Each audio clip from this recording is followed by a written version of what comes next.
السلام علیکم. جوړ تکړه تازه بخیر. پدې کې جوړ نوی کار روان دی. پان مارکیټ ته ورځي ونې ولاړې ګلان تاسو کتلی شئ مارکیټ کې دغه ونې خرڅېږي. یو ونه تقریبا 14 یورو قیمت لري. دغه ونه چې ده تقریبا 15 یورو قیمت لري. دغه ته د ماشومانو د لوبو سامانونه راوړي دي. دا ټول د ماشومانو د لوبو سامانونه دي. څو نیم ښه ګران قیمت لري، 14 قیمت.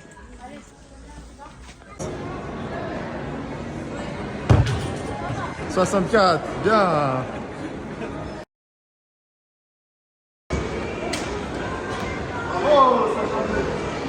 هغه د ماشین ورته لګول دغه د چا سپیټ معلوموي چې دی په څومره کې اندازه کې دغه کولی شي. ما وویله یو شپېته سوه، خو هغه په بل فوټبال باندې دا ډېر سپک دی. زه لاندې که ته کېږم دا نیچه ترې ګورم.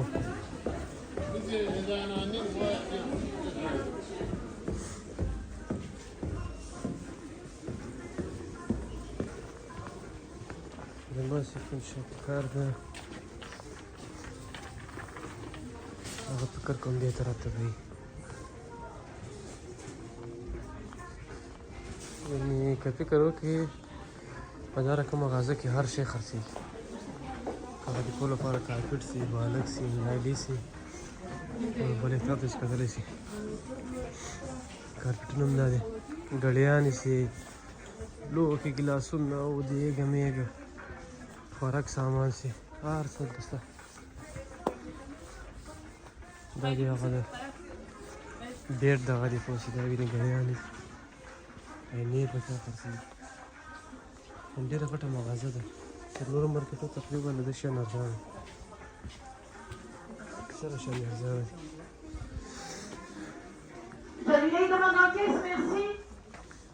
زه چې کوم شی پسې ګرځم هغه مې پیدا شوي. دا مې پوښونه دي، فکر کوم دي کړکۍ پردې دي او د بیټ پوښونه دي، فکر کوم دا څه شی دي فکر نه کوم، خبر نه یم د څه دا هغه چې د کیبلونه دي که دا رښتیا کړکیانو کې استعمالېږي او پردیس کې ولې.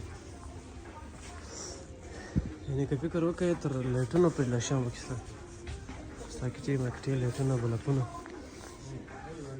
کنسټرکشن لپاره چې کوم شیان استعمالېږي لکه ورته میلګې میزونه دا هم پکې دغه کېږي. ګوره کنسټرکشن لپاره څوک چې غریبات یې کار نه کوي، دا ټول همغه لپاره دی. ګلان ملان چې اکثر خلک کورو کې لري کټۍ یې په همدې باندې کټي، مطلب هر قسم سامان ورسره شته. دې خوا زره سامان زه به ځان سایډ ته کړم. واضح چې چیز پې ګرځم هغه فکر کوم چېرته دی.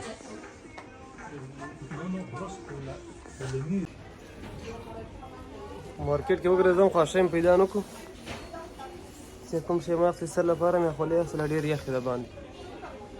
دغه شی په مخه راغلی، دغه شی نه ده، دغه شی په مخه راغلی. دغه خلک چې په کښېني ته یو ډرامو کې کتلي یا فلمو کې نه پوهېږم، زه به کښېنستم چپه غوندې سوله. دا یې کتلی شي تقریبا 100 روپۍ قیمت لري. ما زه به ساعت کې کښېنم ستړی شوم دې مارکیټ کې، ځان به ګوسا کړم خو هغه ونه شو. ملګرو که ویډیو مو خوښ شوي وي لایک، شیر، کمنټ. خدای پامان.